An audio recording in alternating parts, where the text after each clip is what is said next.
This is a quick follow-up to the Gundam Universe Gundam Calibarn reviewed video that I just recently did. In that video, is a little harsh on this thing. A few things that remain accurate is, one, out of the three figures that came out in this wave, this is the worst of the three. However, to clarify on that one, the other two, being the Desaitel and the new release of the Banshee, are two of the better Gundams in the entire Gundam Universe lineup.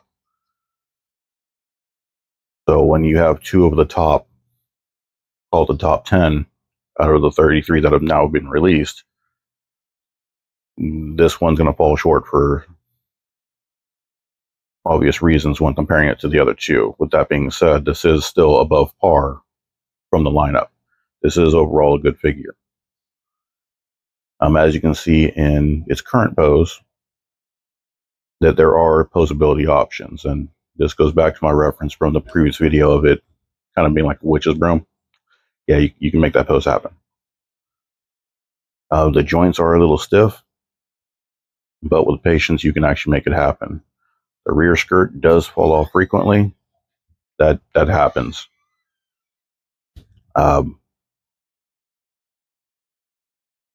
Glanced into the anime a little more for the source material because I'm not, like I said in the last video, overly familiar with this suit. And a few things to note.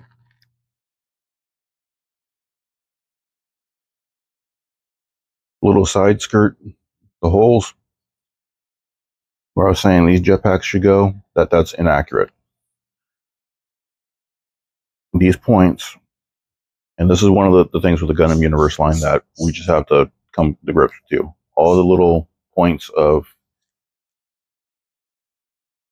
access where it looks like something would go. Yeah, something would go there. Just not in the Gundam Universe lineup. These are points where pieces of aerial would end up going.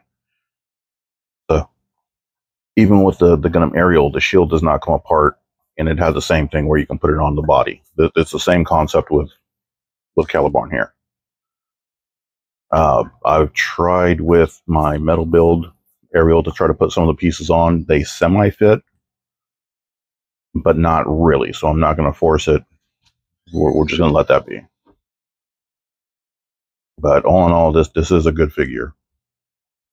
It does have some posability to it. It works great on the action base. It's not really a terrestrial Gundam, so you can't really expect to do terrestrial Gundam things. But it is a good figure with some posability. My stance on the stop motion remains the same. I do think if you're planning on doing this with stop motion, you're not going to have a fun time. But if you have the patience to do it, then by all means, you probably end up with some awesome videos. But that's just my update on this one. This is actually this is a good Gundam figure for the line. It's above average for the lineup. Just compared to the other two, it's not going to hit the mark. But looking at it objectively from the entire line, yes, this is a great Gundam. So, still any comments, suggestions? Go ahead and leave them below. See you in the next video.